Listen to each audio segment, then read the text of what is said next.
The following is a hockey podcast out of Vancouver and Surrey, British Columbia. It'll only consist of a lot of puck talk and even more BS, or in actual words, banter and satire. Enjoy, and as always, go Canucks go. Okay, a couple of updates on this episode of Locked On Canucks, okay? More on Thatcher Demko. Rick Dhaliwal is speaking the language of Kyle Bhawan, okay? For real. And there's a way to pronounce Jonathan Lekkerimaki that is actually correct. Trevor, man, we got to step up our ish, man.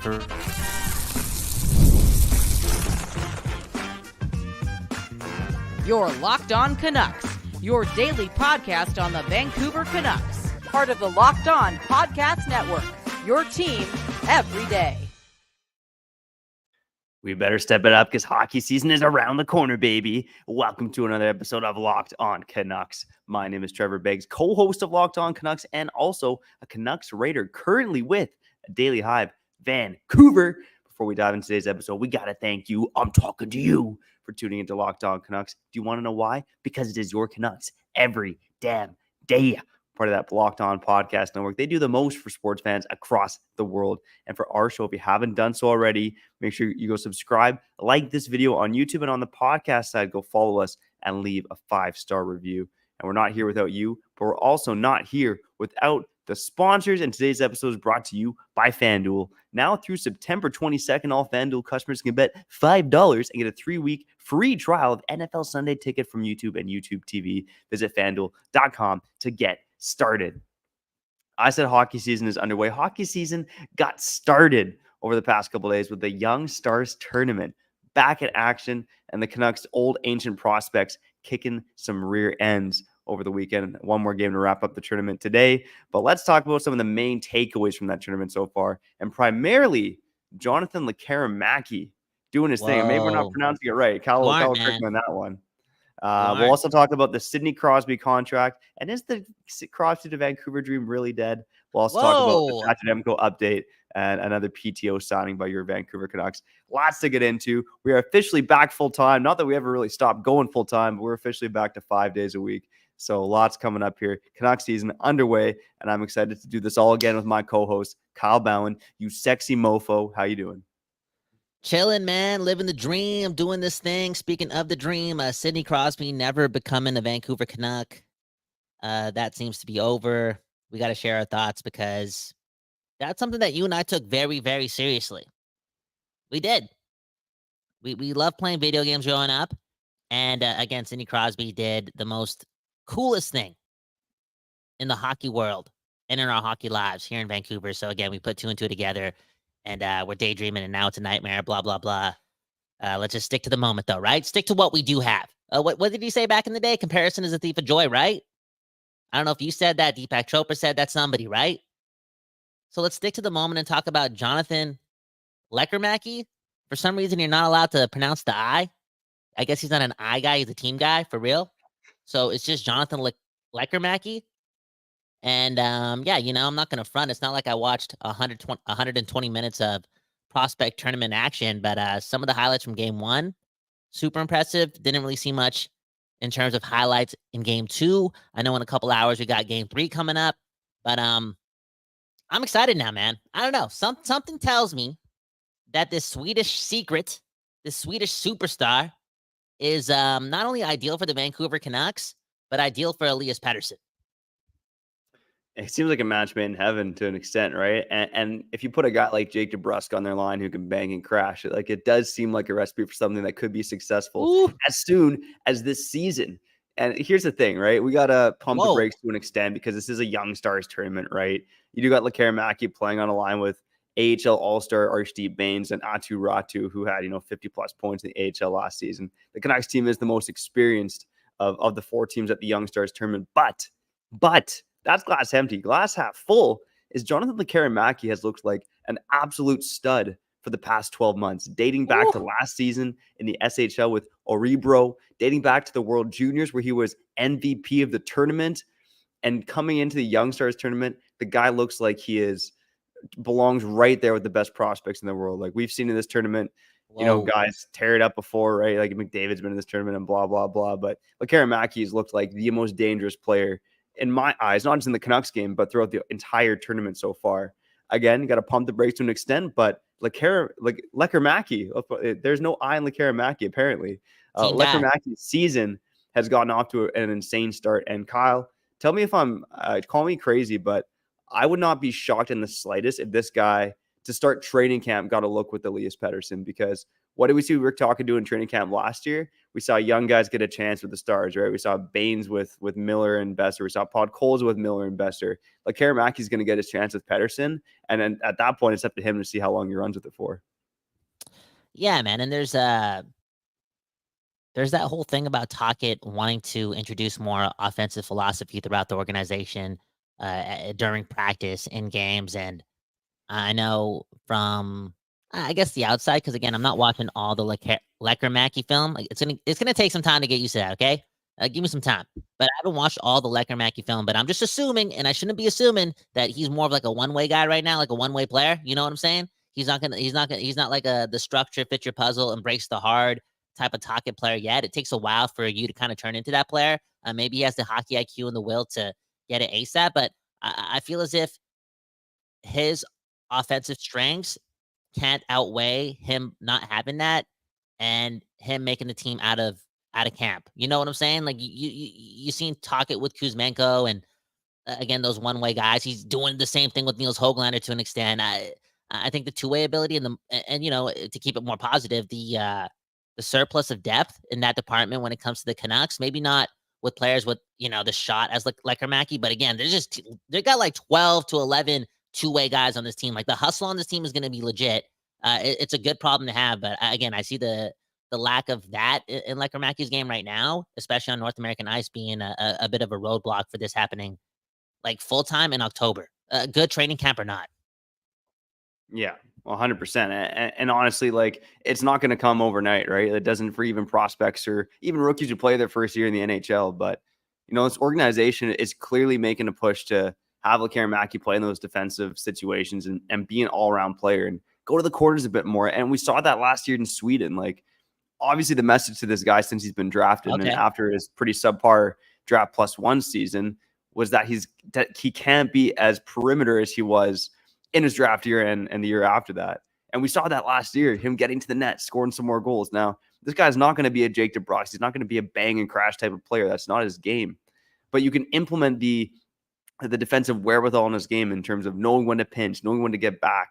But you don't want to stifle the offensive creativity. Like we saw it on display against the Oilers. We saw it on display to a lesser extent against the Winnipeg Jets. Like he had an opportunity or two to score in that game as well. The guy could probably have 4 to 5 goals already in this tournament. Oh my God. He's been crazy. And, yeah, you know, I wouldn't shock me for him if he got a shot at training camp to play with Pettersson and make this team out of camp, although it's going to be a pretty tough thing to do considering the winger depth. But look at where they placed him in the Young Stars tournament alongside Achiratu and Archie Baines. Like that is projecting to be the Abbotsford Canucks #1 line. And you're going to play with two players who have played penalty kill in Abbotsford, guys who have really improved on the defensive side of the puck, guys who are good two-way players. Those two players, coupled with Manny Malhotra coaching, man, this is a recipe for success for Jonathan Lekkerimaki. I'm just saying, you know, people might be sleeping on him or not really thinking about him right now, but this guy's going to be in the NHL sooner rather than later. And to touch on what you said like 6 minutes ago, he's putting himself in that conversation of being one of the best prospects in all of hockey.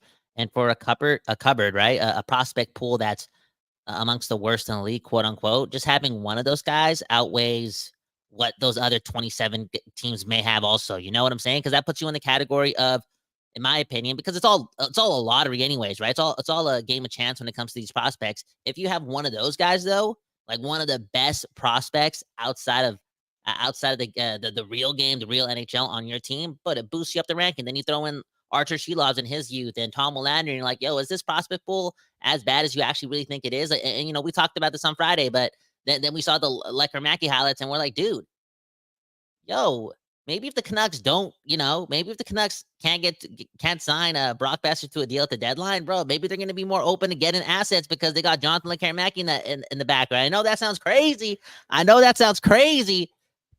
But I don't know, man. There's a lot going on in my mind, man.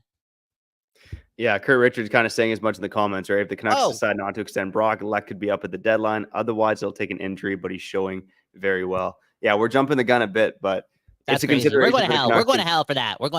You know that, right? Well, I'm going for hell for that. Me and Kurt, I'll see you in hell, bro. Yeah, I was already going to hell, so that's all right. But we're certainly jumping the gun on that one. But you could see the writing on the wall to an extent because the Canucks are not in a good cap situation heading into next year. Brock Besser is going to command at least a few million more. And I know Hell of a Shot, a.k.a. another Trevor on Twitter, was asking what Brock's contract is going to be. Look, if Brock Besser has as good or even better than the season that he had this year, it's going to be that $8 to $8.5 million range. Like, that's the best bet. So, you know, you got all like an extra $2.5 million coming or $2.5 million added to the cap from OEL and Mikheyev, plus another two-ish million for Besser. It's not going to leave the Canucks in a great position with not a lot of money coming off the books. So Lekkerimaki, not only do I think this guy's going to be an impact player. Come on, man. Lekkerimaki. Dude. Oh my God. The eye out of his. Yo, bro, we're getting older in this thing called life, man. We got. I think me and you should enter a spelling bee, man, or a grammar bee. You know, just improving that department, man. That's like when I called you Kyle Bhawan for like the first 5 years that I knew you, and then I learned it as Bhawan. Yeah. So you know, it takes some time. You know, It does take some time, man. But Lekkerimaki, all I'm saying is that he's going to be an impact player. I think by next season for sure, but I could even see it happening this season, depending on how his development goes, because he is on the right path, baby, and he's looking good. Trevor. Oh, and he added strength this summer. I'd love to see how much this guy's weighing in at. He even said in a recent interview that his focus this summer was strength and conditioning because he's got to be ready for the big boy battles of the NHL, and he's going to do it, baby. Holy, bro. Honestly, my headphones were out there, and I could not hear you, but I could see you. I could feel you. And I think you said this, man. I think you said this. Jonathan Lekkerimaki, or Lekkerimaki, my bad, kind of reminds you of, again, when you talk about the offensive upside, for me personally, somewhat of like a shorter, which is not saying that much, but a shorter Tage Thompson, like the release, the offensive ability. I think that's what you said right there, man. I don't know, something about the length, and like, I know he's skinny and stuff like that, but bro, it's just like, yo, that offensive player. I'm sorry, man. I like two-way players. I like a lot of two-way players on my team. I like the effort. It instills that culture. You know, it's one thing to talk about it, but when you add all these two-way guys like the Canucks have, they got hustlers on their team. It's cool. The Canucks are going to be in the fight. They're full of dogs. I like it. They're set up for playoff hockey, but man, oh man, having a lethal offensive player on the wings, like a lethal one, because, you know, I don't know if the Canucks have that. I'm talking about being lethal. Brock Besser, 40-goal scorer. I know. But it's a different type of 40 goals. You know what I'm saying? We brought up the whole new Brock Besser. He's just a bang and crash type of guy. Like, he's got flair, don't get me wrong, but is he like lethal offensively as far as like creating plays off the wing and the release? And Lekkerimaki, having one of those guys in that top six that will always include JT Miller and Elias Pettersson is like a recipe for success. Oh, it sure is, man. And it's coming for your Vancouver Canucks. Now, there are some other great prospects in the tournament. We might touch on that, but we also want to touch on Sidney Crosby re-signing with the Pittsburgh Penguins, signing up for another 2 years of losing. But will he stick around for all those 2 years of losing? Find out what we think on the other side. Before we get to that, let's shout out our friends over at FanDuel. You know the deal, okay? We talk about FanDuel all the time, okay? Because they are America's #1 sportsbook. Well, we have something a little different for you. Now through September 22nd, all FanDuel customers can bet $5 and get a 3-week free trial of NFL Sunday Ticket from YouTube and YouTube TV. Then with YouTube TV base plan, you'll be able to watch every regular season Sunday afternoon out-of-market game.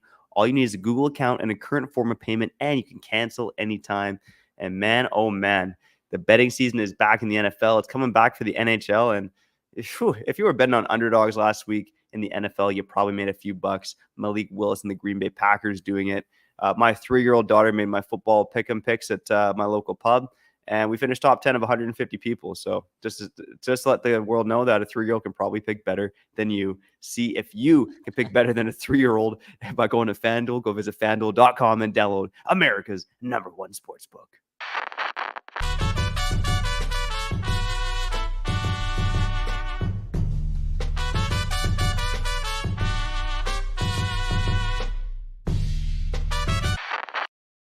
People, we back doing this, talking about your Vancouver Canucks and Lekkerimaki and the prospect system and feeling optimistic and also going to hell, dude. Can you say hell on YouTube? I don't know, but look at what we started, man. Look at what we started. Look at Andrew, one of the nicest guys in the program, family guy. Happy 10-year anniversary. Celebrate the whole damn month, okay? They like the effort, okay? That's all I'll say. Anyway, Brock's a stud. This is what Andrew's saying. Brock's a stud. I'd hate to see him go, but if it makes room for Lekkerimaki, I'd be okay. Damn, this is what we started, bro. This is all my fault right here. I'm sorry. How about red risotto? Okay, Brock Besser takes too much spoon feeding. We'll do great where he can cherry pick. Whoa. And look at this. Mother Nucker 22 from America. If He's Topo saying he Chico? said Topo Chico. He meant Nikita Tolopilo. Can you read Can you read this comment? Because look Yeah, at okay. look So at Mother again what we Nucker started. says if Nikita Tolopilo plays well in Abby and C. Loves has a solid year as a 1B, could we move Demko in a cap saving move in the future off season? It's a Woo. risky proposition, but I'm not a fan of it. Damn. And I think that's a lot of projecting for a guy in Tolopilo who looked good in Young Stars, looked good in the AHL last season, but he, again, has 0 games of NHL experience. That is a lot of projecting. And again, Thatcher Demko, when he's healthy, has one of the best contracts in hockey. So I'm not a fan of that move unless the Canucks have some intel that, man, oh man, this guy's body is not going to hold up to the rigors of an NHL season. It's got to be injury based. And I don't want to wish that on Demko or project that because I want this guy to be backs off your Vancouver Canucks to a Stanley Cup. Hey, speaking of which, man, Rick Dollywall again. On Donnie and Dally, I think they're live right now. Look at us, Trevor. Why are we going on live when these two are on right now, man? Come on, man. Disrespect, man. We gotta respect our elders. Anyways, Rick Dollywall talking about how he believes like the pursuit of Kevin Lankinen and also the guy that we just signed to a PTO from Russia, who's also like a BC Bud. The pursuit of all this is making him think that the organization may be scared that Demko is out for longer than expected. And I keep doing this. We keep segueing back to the past, but last week we dropped an episode on that, okay? For real. Talking about how there's a chance that, we might not see Demko till 2025. Because we, look at the timeline of this guy since last March, and it's been full of lies. And not blatant lies, we got to lie about this. I don't think they know. You know what I'm saying? Because it just sounds like an unpredictable injury, and we just hope the best for Demko. And, a super talent, man, an elite talent. Canuck thing aside, whatever happens to this guy in the future in his hockey career, I wish him nothing but the best because he's a serial guy, his attitude is cool, he's good for the game, and he's just a damn good goalie. And we kind of saw what happened with Corey Schneider towards the end of his Canuck tenure and injuries and whatnot, and he was on path to being like a Vezina guy as well. And Demko just got there, and I just want this guy to have many years, whether it be with the Canucks or not, being that guy too. Here's my quick take on the situation, okay? Obviously, with Dylan Ferguson coming in a PTO, and in case you missed it, Dylan Ferguson famously played a game with the Golden Knights at 19 years old because they had no goalies and they had all these injuries. He's bounced around the league. He was in the KHL last year with the Ottawa Senators organization a bit before that. Good numbers in the AHL, not last season, but the season before. But now, again, he's back with your Vancouver Canucks. Lansville, BC native. I believe that's on Vancouver Island on the PTO. Anyways, the Canucks now have 7 goalies on their roster, right? And at NHL training camps, you typically have 3 groups with 2 goalies in each group. So obviously that means that Thatcher Demko is not going to be a training camp. I think you already knew that. But here's the thing. I believe if the Canucks thought Demko was going to be out until 2025, like you're alluding to, Kyle, I think they would have bitten the bullet and chased Ranta or chased Kevin Lankinen a bit harder. And specifically Kevin Lankinen, because I don't think Ranta was very good last season. I think the fact that they signed Ferguson to a PTO was more of a training camp filler because they expect Demko to be back probably sometime soon, early on in the NHL season. If they truly thought he was going to be out to 2025, I think they would bite the bullet. They'd go over the cap and LTIR Pullman once the season started, and they would have signed Kevin Lankinen.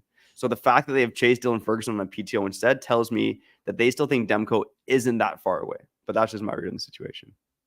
Yeah, you're being optimistic, man. I like it, man. We need that energy, okay? Because, again, we're turning a lot of our audience into members of the other down south, okay? For real. Anyways, Sidney Crosby, speaking of down south, speaking of training camp attendees for your Vancouver Canucks, training camp opens when? In a couple days?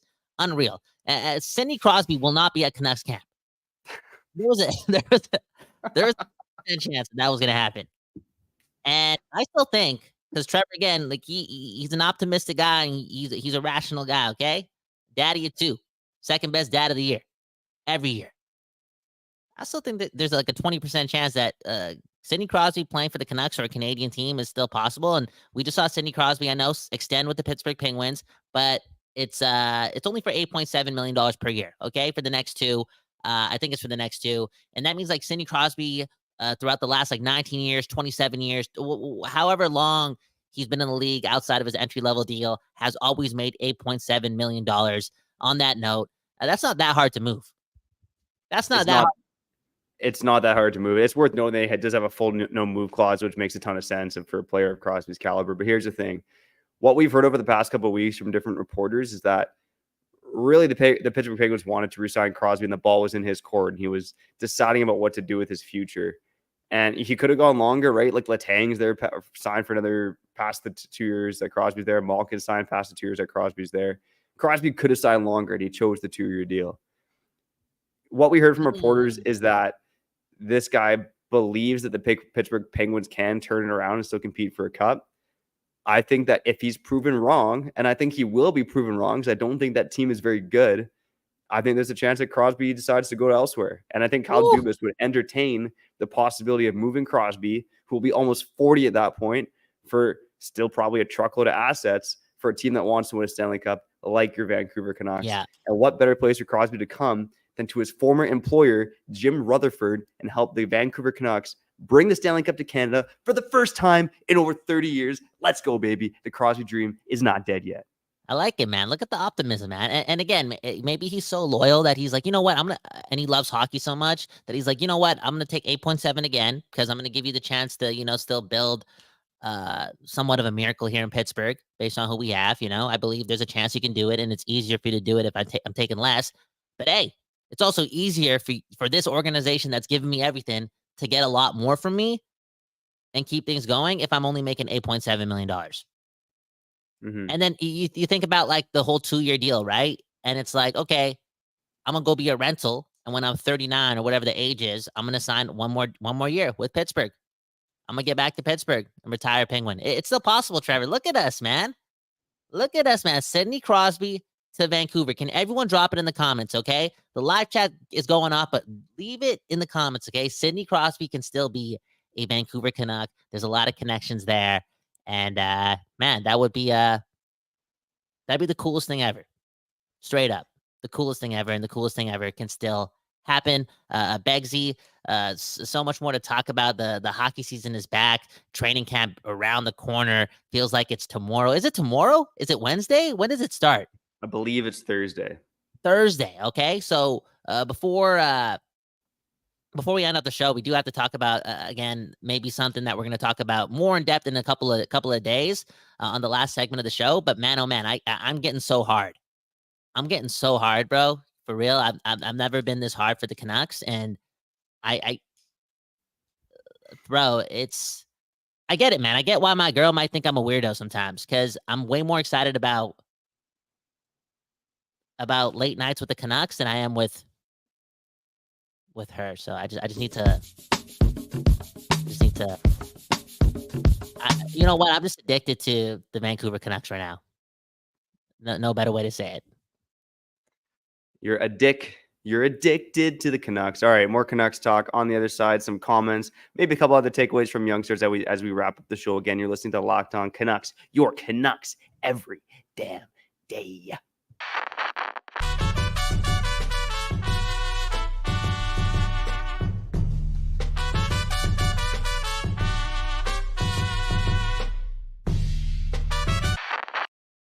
Okay, we back doing this, talking about your Vancouver Canucks. One love to the people, yes, at the Locked On Podcast Network and the Don't Doze Art Lab for, just giving us all these resources to talk to you and you and you and you and you and you and give you that West Coast bias. We're back, Beggsy and I, for what, our 2.5 years. And I just want to preface again, man, for the new listeners, but people who have joined us this off season, that's what this is. All this is a place for all of us like-minded individuals to absorb not only optimism, but that West Coast bias. Okay, I want you caring about the people on this side of the world more than you do on anywhere else. Just to start the change that's needed in this world. Okay, because I'll say this all the time: how are you going to look after the world if you can't look after your neighbors? And we need to look after our neighbors. And Beggsy and I doing that daily, maybe sometimes like 6 times a day, straight up, because we care, man, and we're hard.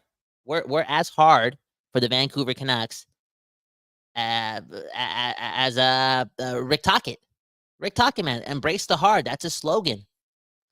Supposedly they're making t-shirts, hats, condoms, practicing, you know what I'm saying? Spreading the love and spreading the what's the word I'm looking for? Truculence in your in your heart. I was gonna say in your pants, but again, 31 and a half years old. I gotta grow up here. In your heart. Embrace the hard, the Vancouver Canucks. Now, here's a fun fact, man. It's I'm not sure my wife would appreciate me telling this on air, but the first time we consummated our relationship, we'll call it that, I was wearing a blue condom. I think it's the only time in my life I've worn a blue condom. I had the blue condom. I had the green in my lungs because I embraced the blue and green, baby. Let's go. Let's embrace the hard. Embrace the safe late night activities too, man. Straight up, man. For real. World is overpopulated. Okay, that's another podcast, man. I don't even know what I'm saying right now. Where am I going with this? Oh yeah, so Rick Tocchet again, embrace the hard, all this jazz. That's the mantra. That's the spirit. Look at Quinn Hughes. He looks like a hard guy. He really does. Super serious guy. It really is the case with Quinn Hughes, and it's leading me to believe. And I want to write about this. I want to brainstorm about this so we can really talk about it. Maybe in a couple days when the training camp actually opens. But I believe this is going to be the hardest Canucks season ever. There's a lot of reasons to say that, not only because of the philosophy and the culture that's being built within that organization, but because of like the whole Demko thing. And now this team has pressure on them. And you get what I'm saying? Like, there's a lot of variables here. And this team's traded a lot of draft capital. So it's real. It's real. And it's going to be really hard. Yeah, it's just going to be the hardest Canucks season ever. To me, is probably a bit of an overstatement. I mean, this team in the 1980s brought in a CHL coach to coach a bad team, and it went as you'd expect, right? Like 2 wins in 20 games. Shout out to Bill LaForge in the mid-1980s Canucks. So hardest season ever. A bit much for me, but it's going to be tough for sure. And I mean, the pressure's going to be on. They're now in a position where, again, I talked about this on a lockdown recording with a host from the Oilers, Golden Knights, and Kings earlier this morning. But coming into last season, no one really thought the Canucks were going to contend for a Stanley Cup or contend for the Pacific Division. They were a bit of an afterthought. Now the pressure is on. They're a legitimate Stanley Cup contender. Teams are going to play them hard. They're going to play their starter against them almost every night. This isn't a team that teams are going to take lightly. So, yeah, the pressure will be on. And for specific players, we talked about it before, like Elias Pettersson, the guys on this defense. The defense is still a question mark. Archer Shilovs, Jake DeBrusk with the new contract, Brock Besser in a contract year. There are a lot of Canucks under a lot of pressure here. It's not going to be easy for them. But again, with this coaching staff and based on what they did last season, you'd be a fool not to believe in that they can do something special here.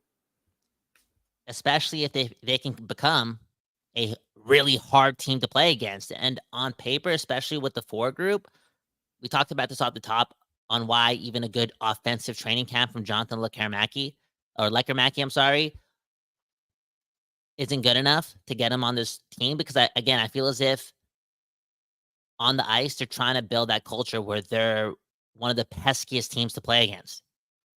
And a team that can also burn you off the rush because of Quinn Hughes and then Elias Pettersson and JT Miller, etc. Right? They're trying to do something pretty obscure and pretty special here.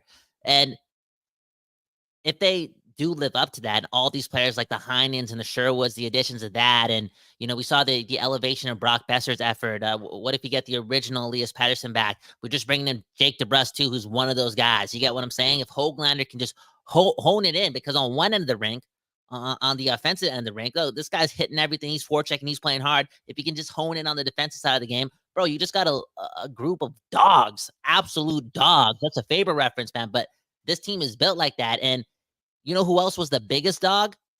One of the biggest dogs in the 90s and the 80s that could also, chip in offensively. It was Rick Tocchet. Like, he's pretty much built this team with a whole bunch of Rick Tocchet type players to an extent, type energy. And I'm just fascinated, man. This could be like the hardest Canucks team to play against. It really could. I see. So when you talk about the hardest Canucks season, you mean all the Canucks will be harder than ever before. I see what you're saying. Exactly, bro. When I'm talking hard, I'm telling, bro, I'm going to be more hard watching this team. You know what I'm saying? Not like, bro, I'm going to take life seriously. I want to be Rick Tocchet hard. I want that Rick Tocchet hardness in me. Like, whatever he's trying to instill in these guys, I want that inside of me. I want to be that hard. I want to take my life that seriously. Damn, that is something else, man. You know what? Rick Tocchet doesn't take Viagra. That's a fact. He doesn't take Don't it. need it, man. He just And our listeners don't take it either because they are rock hard for this Vancouver Canucks team as well. Let's get a couple comments before we get out of here. Happy Jacks saying that Sidney Crosby coming to the Canucks would give him major Messier PTSD. Whoa, I didn't expect that take coming. Damn. A lot of people in the comments think that we're crazy and that Crosby's not coming to Vancouver. And guess what? You're probably right, but we're gonna keep dreaming and fantasizing about it anyways. And Red Risotto in the comments also saying Crosby to Vancouver will set the organization back for a year or more unless he takes a mercy contract like all the has-beens are doing for Toronto. Look, Crosby coming to Vancouver, yes, the odds are definitely sub 50%, but I just think there's a path there for Crosby not to finish his career in Pittsburgh because I think Crosby's a competitor. He wants to win, and I don't think the Pittsburgh Penguins are doing any more winning with or without Crosby in the fold. Now, the Messier reference, you know what? Messier came into Vancouver and demanded the captaincy. I don't think Crosby's doing that. I think they're completely different people, so I'm not quite going down that road. One more comment that caught my attention that I wanted to bring up here. This one comes from V Ferret, okay? Maybe it stands for Velvet, the Velvet Ferret, okay? He said, would you guys be happy if Jamie Benn, Van Island-born, got traded to the Canucks? Just wondering. No way, dude. Come on. You talked about the Henrik and Daniel Sedin, you know, like the way you talked. Come on, man. Like, I get it. We talk a lot of ish too. I'm just loyal to those guys, man. Those guys supplied, like, you talk about brothers. Those guys felt like my brothers. And you talk about, to tie it into Jonathan Lekkerimaki, you know how we spend a couple minutes talking about how he's got to be like this two-way guy, blah, blah, blah. Dude, just be as responsible defensively as those two guys, and you can execute offensively at a clip, a really efficient clip. And I think Rick Tocchet is going to evolve in understanding that that's okay. Like, not everyone has to be a dog defensively, but just be intelligent with it, right? And those two, Henrik and Daniel, are so intelligent in their own zone. I want to read one more comment before I get out of here too, because I definitely got to go. But where was it? Where was it? Embrace the hard something. It was making me think. I can't see. Oh, right here. Bob Luger. Okay, let's end it off on this note. Okay, Bob Luger saying that I wish Faber was still doing a podcast.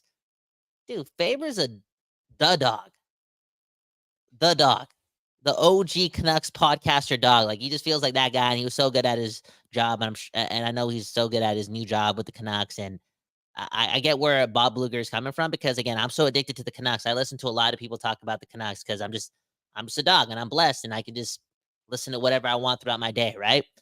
And I do miss that Faber voice, man. You know, that voice of Faber just chiming in on what he thinks of the Canucks, or like anything Canuck related. Because I don't know how many thoughts and opinions he can have about the Canucks now, based on, you know what I'm saying? But just his voice in any realm talking about the Canucks would be beautiful. And I hope that, like, this year, dude, like, I hope he gets a one-on-one interview with Elias Pettersson and not Elliot Friedman. You know what I'm saying?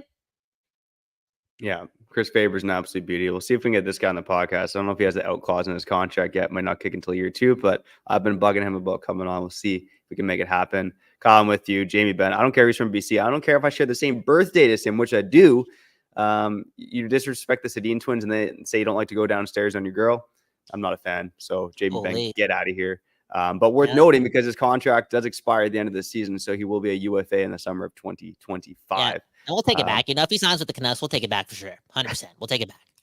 No, I gotta ask him. I need him to clarify the third base comment and see if he still stands that way. But anyways, man, to each their own. Doesn't matter what. Maybe he's allergic, dude. It's not, bro. You gotta stop judging, bro. Like, you think I'm reading this book called The 4 Agreements. You can't assume bro.